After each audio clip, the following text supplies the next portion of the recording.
खुलुमबाय बेयो बड'लेण्ड इंखं टेलिभिजन दिनै 10 डिसेम्बर 2024 बुधबारखालि सानसेनि बरादखौ नोंथांमोननि खाथियाव लाबोदों आं सदानन्द दैमारिया।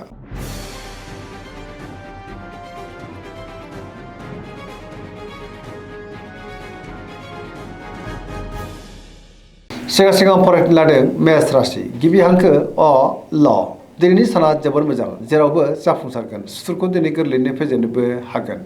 बहाबा दावबायनो बा हान्थिनो खाबु मोननो हागौ आरो मोजाङैनो हान्थिनोबो हागोन। धोरोमारि बिथिङाव दिनै गोसो दुंखांगोन मावनो लानाय खामानिफोरखौ गोरलैयैनो मावफुंलांनो हागोन। गोसोनि साननायफोरा दिनै मोगथाङाव जाफुंनोबो हागौ। देहाया मोजाङैनो थागोन रांखावरियाव मोजां बेफार फालांगियावबो दिनै जोबोर मोजां मुलाम्फा मोनगोन आरो आयाबो बांनो हागौ। सोरबा लोगोनिफ्राय थोजासे हेफाजाबबो मोननो हागौ। बिमा बिफानिफ्राय अननाय आबोरखौ मोननो हागोन। गुबुननि गोसोखौ गोरलैयैनो बोनोबो हागोन। गोसोनि बोलोआ बांगोन। समाजाव दिनै बयजोंबो मान होजागोन। लाइमोनफ्रा जोबोर रमान्टिक जागोन आरो गावबा गावनि गोसोनि साननायफोरखौ दिनै फोरमायलायनोबो हागोन। फरायसाफ्रा दिनै फरायनायाव गोसो दुंखांगोन आरो मोजां फिथाइ मोननोबो हागोन। पजिटिभ एनार्जिनि गोहोम गोग्लैगोन।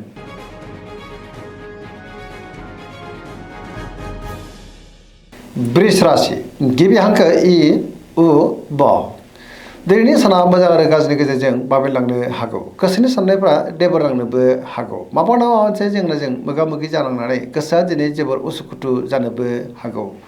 मावनो लानाय खामानिखौ मावफुंनो हागोन अब्लाबो नाथाय माबा नङा मोनसे गोरोन्थिबो जालांनो हागौ। समाजाव मान मोननो हागोन। रांखावरियाव बारा मोजां नङा नाङा फाङा खरसाया दिनै बांनो हागौ। आयनिख्रुइ खरसायासो बांसिन जानोबो हागौ। बेफार फालांगियावबो दिनै बारा मोजां नङा होनजायो। देहाया दिनै मोजाङैनो थागोन अब्लाबो नाथाय जानाय लोंनायाव सांग्रां जानांगोन। जायखि खामानि मावनो मोनफ्रोमबो खामानिखौनो दिनै सांग्राङै मावनांगोन। सोरबा सुथुरनि गाज्रि नोजोर थानोबो हागौ। गोसोआव गोनो गोथो साननाय फैनोबो हागौ आरो नेगेटिभ एनार्जिनि गोहोम गोग्लैगोन।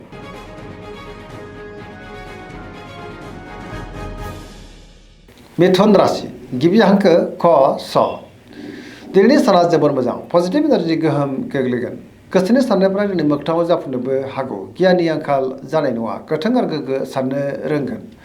गोसोआ दिनै जोबोर खुसि जागोन। देहाया मोजाङैनो थागोन।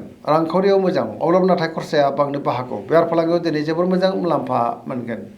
गोबां मुंदांखा सुबुंजों दिनै लोगो मोनज्लायनोबो हागौ। समाजाव बयजोंबो मान होजागोन। गोसोनि बोलोआ दिनै बांनो हागौ। मावनो लानाय खामानिफ्रा दिनै गोरलैयैनो मावफुंजानायाव गोसोआ दिनै जोबोर खुसि जागोन। लाइमोनफ्रा गावबा गावनि गोसोनि साननायफोरखौ दिनै फोरमायनो हागोन। फरायसाफ्रा दिनै फरायनायाव गोसो दुंखांगोन आरो मोजां फिथाइ मोननोबो हागोन।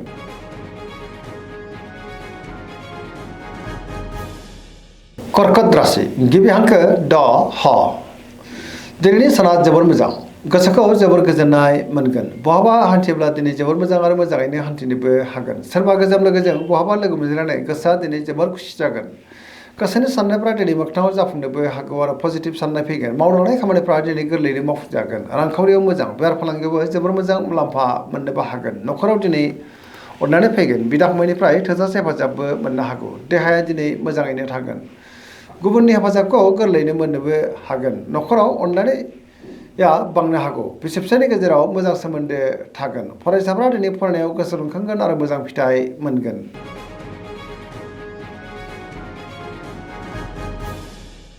सिंह राशि गिबि हांखो म ट दिनैनि साना जोबोर मोजां बहाबा हान्थियोब्ला दिनै जोबोर मोजां आरो मोजाङैनो हान्थिनोबो हागोन। गोसोआव गोथों आरो गोग्गो साननाय फैगोन। गियाननि आंखाल जानाय नङा। मावनो लानाय खामानिफ्रा दिनै गोरलैयैनो मावफुंजागोन। सोरबा लोगोनिफ्राय थोजासे हेफाजाबबो मोननो हागौ।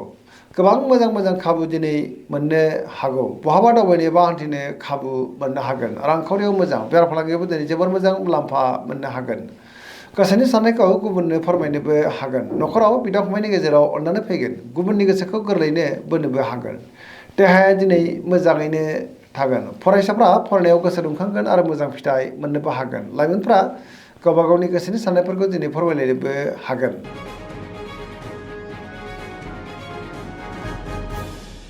कन्या राशि गिबि हांखो फ थ दिनैनि साना जोबोर मोजां गोसोखौ जोबोर गोजोननाय मोनगोन। बयजोंबो गोरोबनो रोंगोन। माबा नङा मोनसे मोजां खौरांबो मोननो हागौ। गुबुननि थाखाय गोबां मोजां खामानि मावनानै होनोबो हागोन।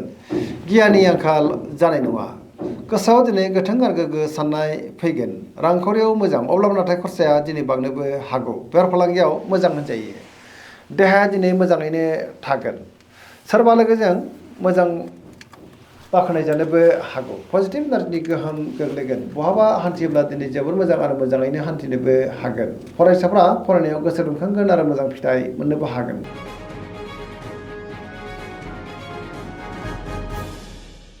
तुला राशि गिबि हांखो र ट दिनैनि साना जोबोर मोजां गोबां रोखोमनि जेंनाफोरखौ दिनै गोरलैयैनो सुस्रांनो हागोन गोथों आरो गोग्गो साननाय फैगोन गियाननि आंखाल जानाय नङा गावनि गोसोनि खोथाखौ गुबुननो फोरमायनो हागोन मावलांनाय खामानिफ्रा दिनै थि समावनो मावफुंजानायाव गोसोआ जोबोर खुसि जागोन देहाया मोजाङैनो थागोन गोबां रोखोमनि जेंनाखौ दिनै गोरलैयैनो सुस्रांनो हागोन रांखावरियाव मोजां बेफार फालांगियावबो दिनै जोबोर मोजां मुलाम्फा मोननो हागोन गुबुननि गोसोखौ गोरलैयैनो बोनोबो हागोन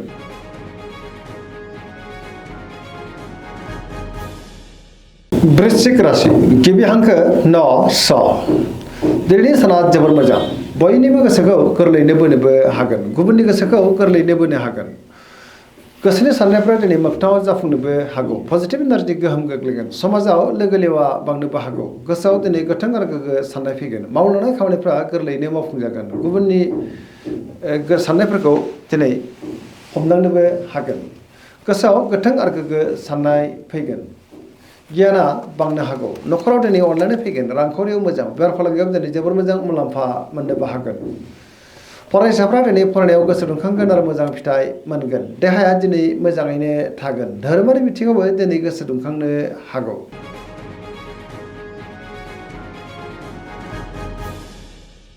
धनु राशि गिबि हांखो ढ फ भ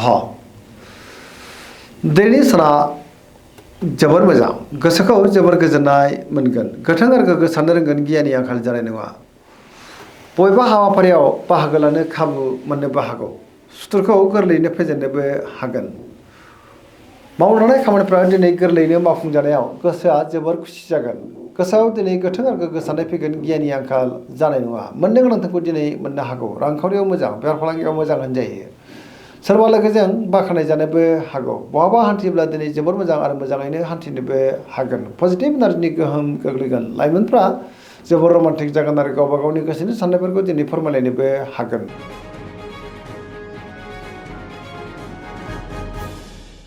मकर राशि गिबि हांखो ख ज दिनैनि साना जोबोर मोजां गोसोखौ जोबोर गोजोननाय मोनगोन गोथों आरो गोग्गो साननो रोंगोन गियाननि आंखाल जानाय नङा गावनि गोसोनि साननायफोरखौ दिनै गुबुननो फोरमायनोबो हागोन न'खराव अननानै फैगोन बिदा फंबायनिफ्राय थोजासे हेफाजाबबो मोननो हागौ धोरोमारि बिथिङावबो दिनै गोसो दुंखांगोन रांखावरियाव मोजां बेफार फालांगियावबो मोजां होनजायो गुबुनजों दिनै मोजां सोमोन्दो लाखिनोबो रोंगोन लाइमोनफ्रा गावबा गावनि गोसोनि साननायफोरखौ दिनै फोरमायलायनोबो हागोन आरो फरायसाफ्रा फरायनायाव गोसो दुंखांगोन आरो मोजां फिथाइ मोननोबो हागोन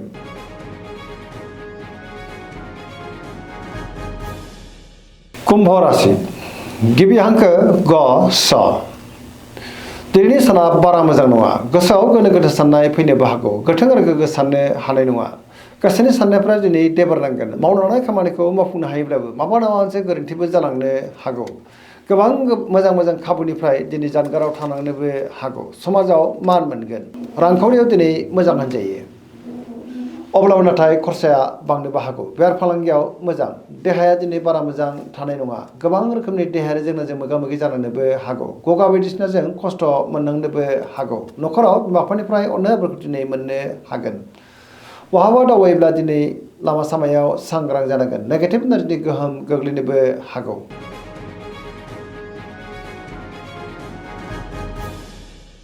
मीन राशि गिबि हांखो ड स दिनैनि साना मोजां आरो गाज्रि गेजेरजों बाबेनलांनो हागौ गुबुननि थाखाय नाङा फाङा जेंनायाव गोग्लैनांनोबो हागौ गोसोआव नेगेटिभ साननाय फैगोन गोथों आरो गोग्गो साननो रोंनाय नङा गोसोनि बोलोआ बांनो हागौ अब्लाबो नाथाय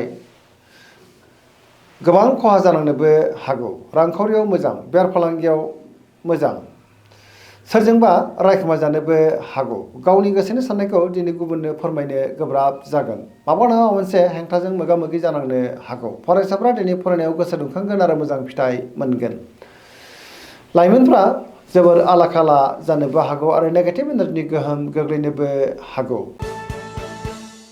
दिनैनि राशि फरायनाय एसेनोसै जोबनायाव बेखौनो खावलायो जाहाथे नोंथांमोना सानफ्रामबो जोंनि बे बड'लेण्ड इंखं टेलिभिजनखौ नायबाय थायो आरो साबस्क्राइब खालामो लोगोसे लाइक खालामो आरो शेयार खालामो एसेनोसै गोजोन्थों